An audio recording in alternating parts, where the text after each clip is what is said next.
Welcome to Semper Fi. I'm your host, Mark Bonstein, or as I was commonly referred to as Staff Sergeant B. Welcome to another episode. Today is March 3rd, 2011. So before we get started with my guest, we're going to go ahead and read what happened in military history this year, or this month and this year. In the Marines in 1776, the 1st Amphibious Landing Operation Continental Naval Squadron under the command of Hopkins landed sailors and Marines commanded by Captain Samuel Nicholson. And in the Army in 1813, officer of the Surgeon General of the U.S. Army was established. Goes back a little ways. And in the Navy in 1862, in the U.S. Navy, the Fullerton under the command of the flag officer Andrew H. Foote arrived March 5th upstream from the islands of the Ironside of the night of April 4th, past the island of the battles and off the Madrid. And in the Air Force in 1943, the Ridgway helped to plan the airborne operations that was part of the invasion of Sicily. So without any further ado, my next guest had served in the Army, came in 1955, just a little bit before I was born. And he was born 15 minutes later than his twin brother. Name is Harold Gerard. Welcome to the show. Harold Grimaud. Grimaud. I knew I'd get it wrong. Thank you. Okay. Tell us a little background about yourself, Harold. Well, I'll just kind of ramble through this.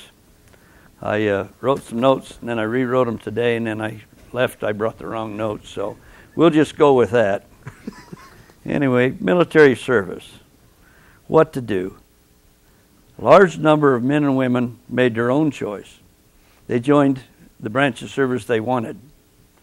There was others who didn't have a choice. They screwed up and was forced into the service by the law. And others just from pressure served. The main part was drafted. Hundreds and thousands of men was drafted. Excuse me. But what branch of service, because there is a number of them, which is best is all in the eyes of the beholder. My oldest brother, for instance, served in the Air National Guard in reserves. He wanted to stay home and go to college. Just 6 months later, his outfit was activated. So he spent 6 months in Texas. So, good choice. My second oldest brother joined the Navy. He served 2 enlistments. He was a cook on a couple destroyers. He was in on the evacuation of Korea. My third brother, he was drafted. He was in Korea. He was in communications. He was on the evacuation of Korea. And he said, yeah, it was pretty good. I was sitting in there trying to do my job. My brother's sitting out on the water lobbing shells over our head. He says, You were both over there at the same time? They was at the same time, yeah. One was out in the water shooting and the other was on land. My fourth brother, he joined the National Guard. He spent 6 years in the Guard. He was in the motor pool. He didn't go anywhere. Fifth brother, who was my twin brother, joined the National Guard, was served 3 years, and then he joined the Army Reserve.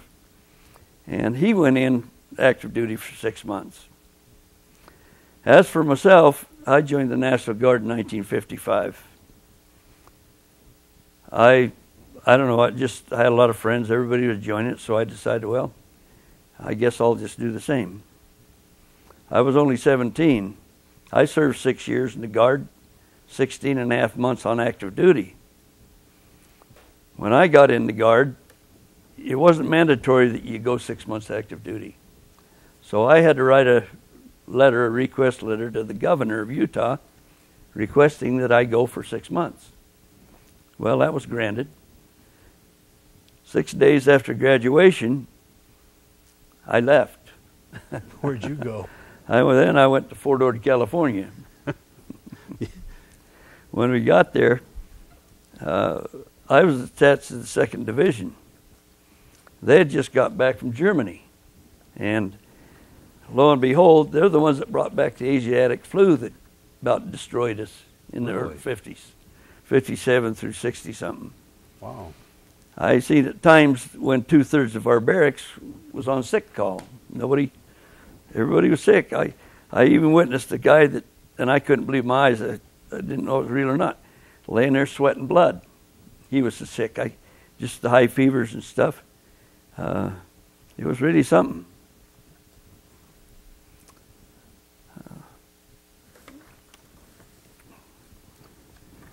So where did you go to boot camp? Well, I went to boot camp in Fort Ord. When I was in, we was attached to the 2nd Division, and the 2nd Division, of course, just got back from Germany, and everybody was getting out. Okay. So back then, as soon as you graduated, you didn't go to like an MOS school, or you learned your job, you went right to the unit? I went, it was basic training unit. Okay, what do you mean by that? It was a basic training unit?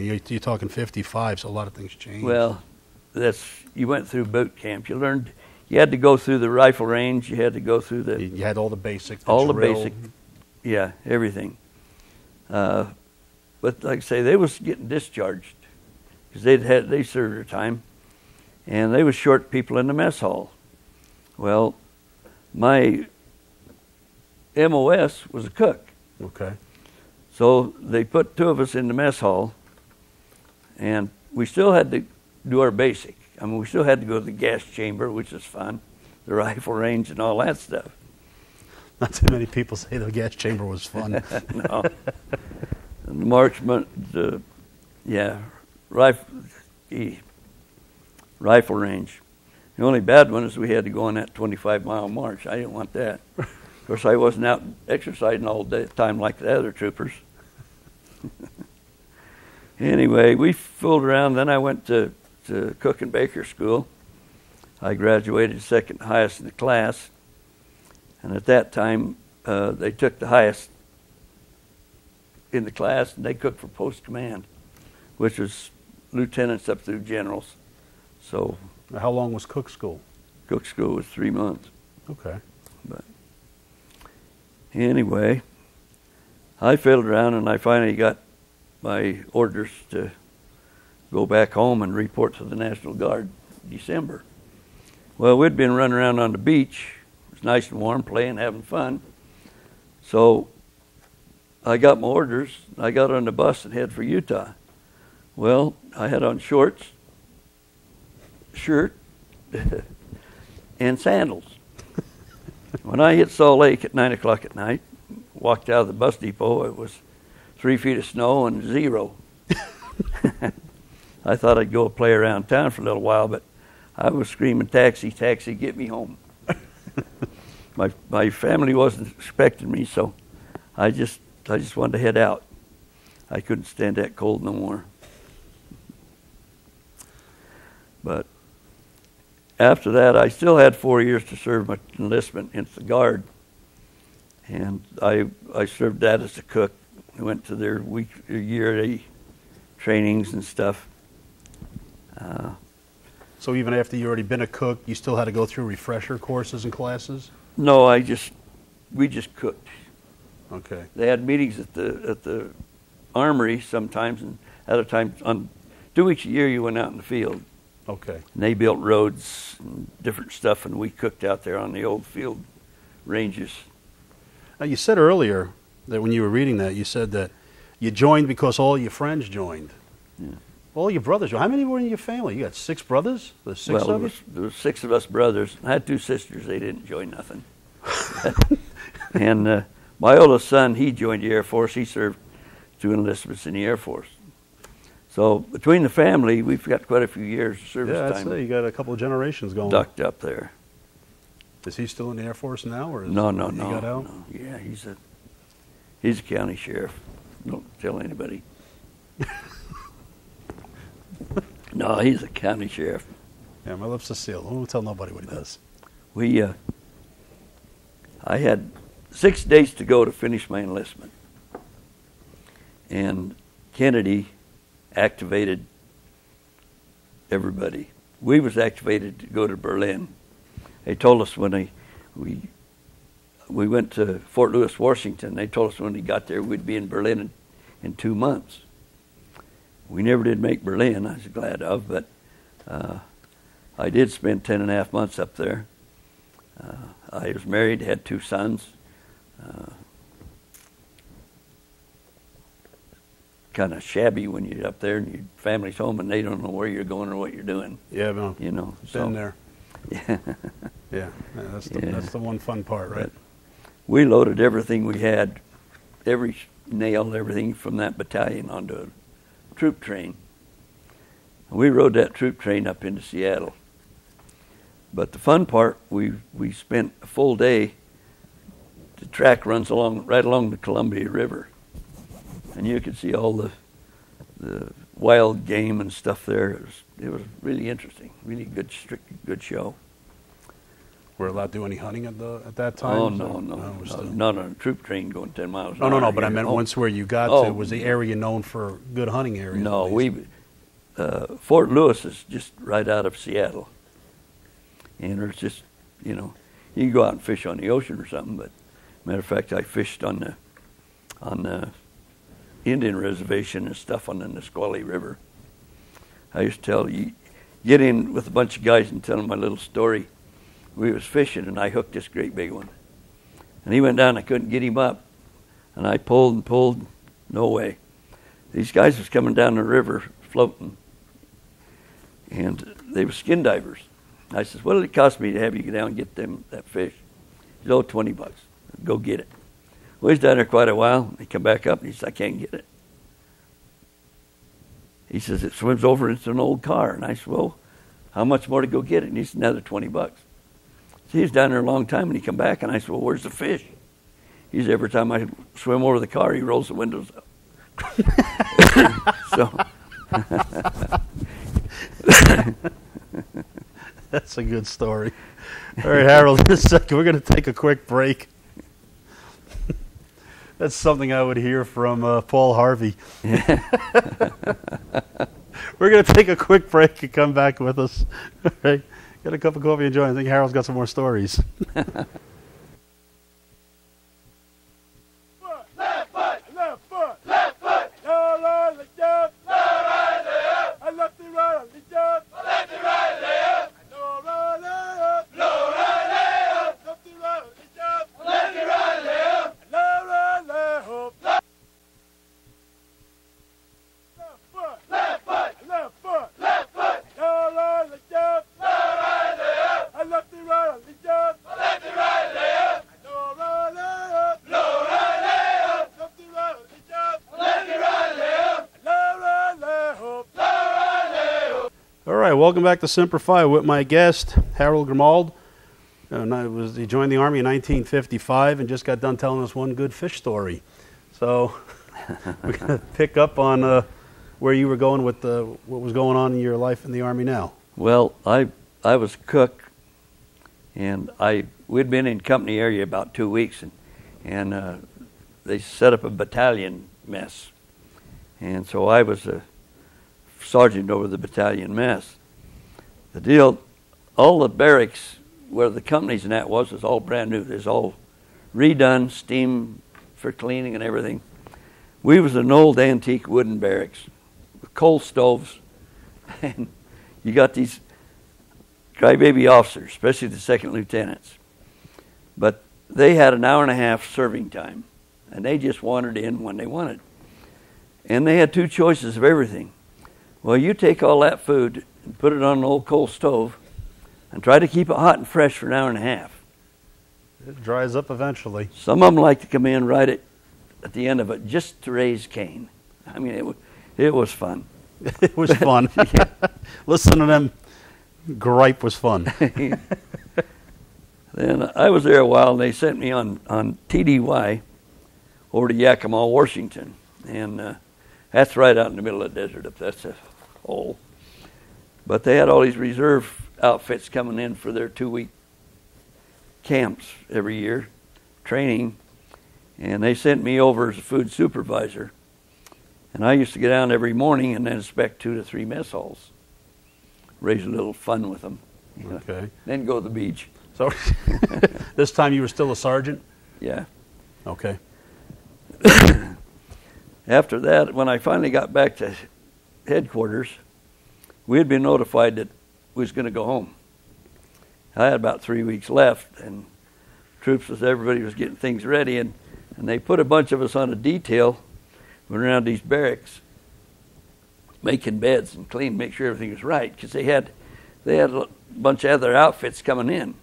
One of them was a medevac from Seattle, and there was only 2 men in the whole outfit, and they kept a couple of guys short sheeted a couple beds, and that about got us all in the break. Okay.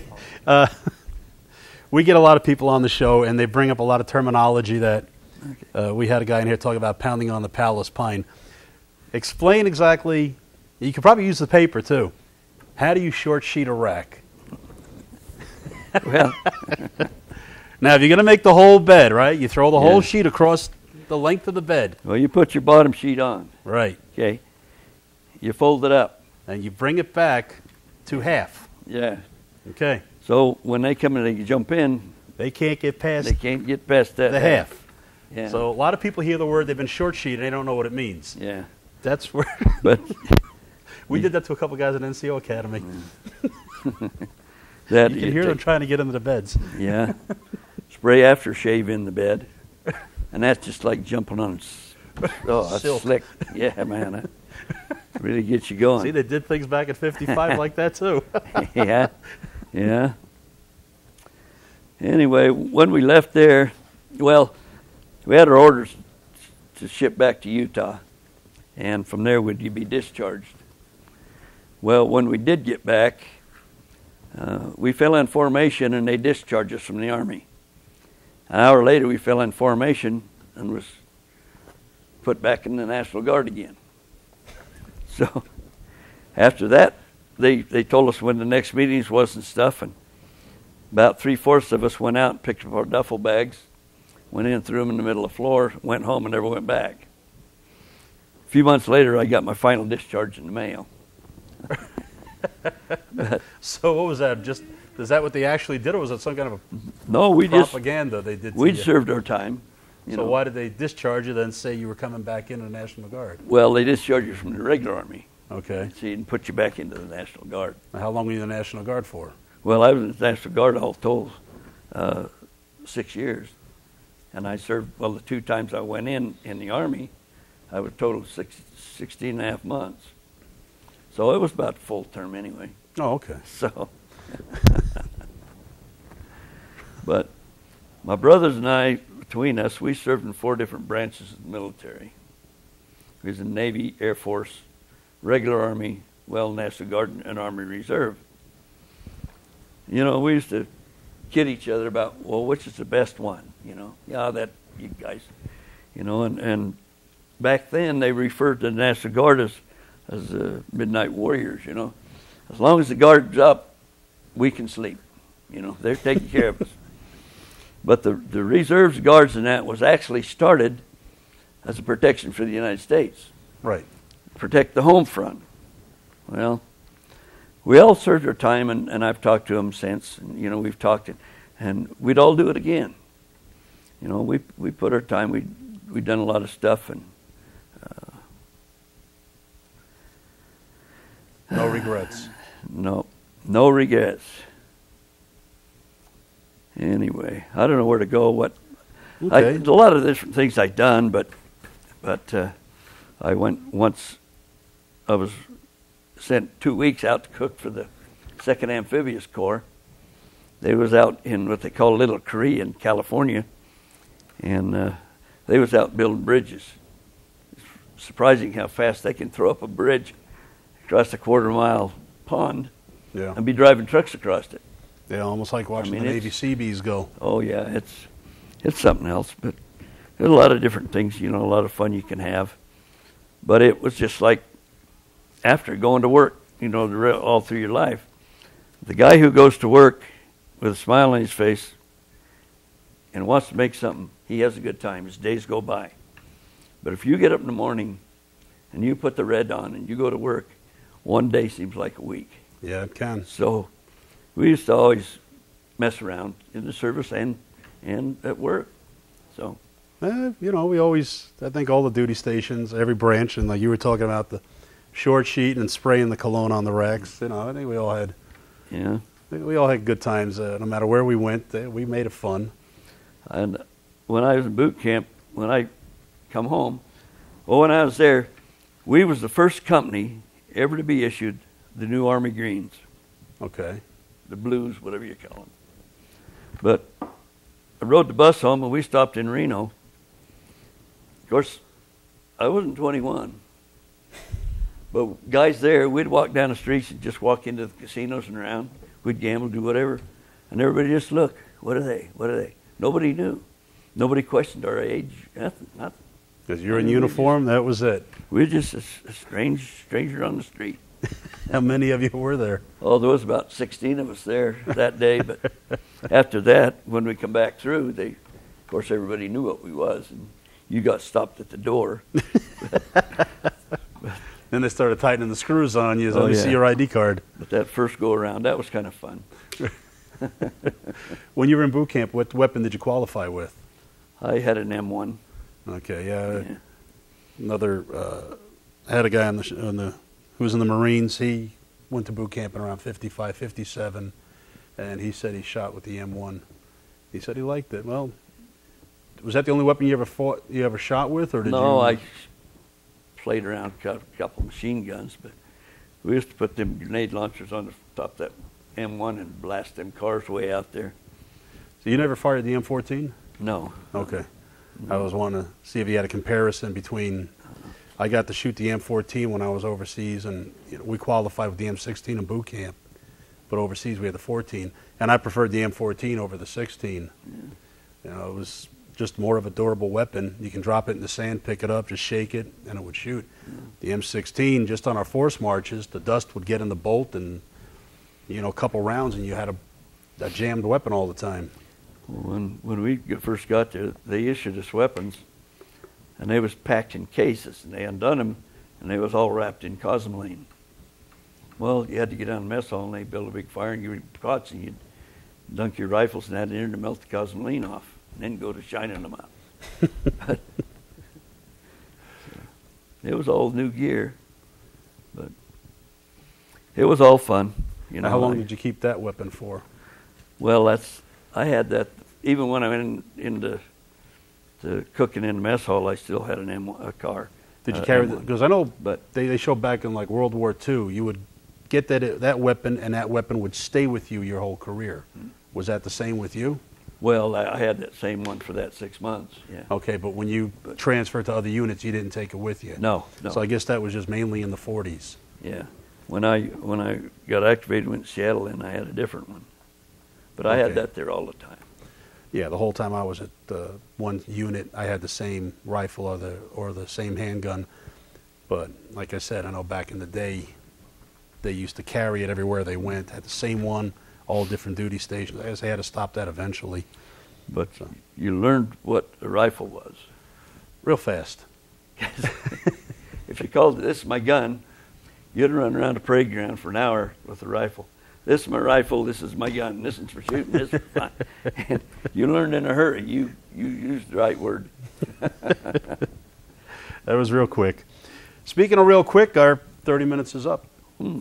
So I got Jeff in the booth telling me, got to wind it down. We're getting done. So I appreciate you being on the show, Harold, and I have a token chip for you for being on the show. All right. So it says Semper Fi, and it has the Channel 46 logo on the other side. So I thank you for being on the show. And like I tell you every week, you have a story, I want to hear it. Give me a call at 513-2056. With an estimated 5,000 veterans in Nye County, you have a story, I want to hear it, and I want to share it, just like Harold did. So until next time, Semper Fi. Thank you, Harold.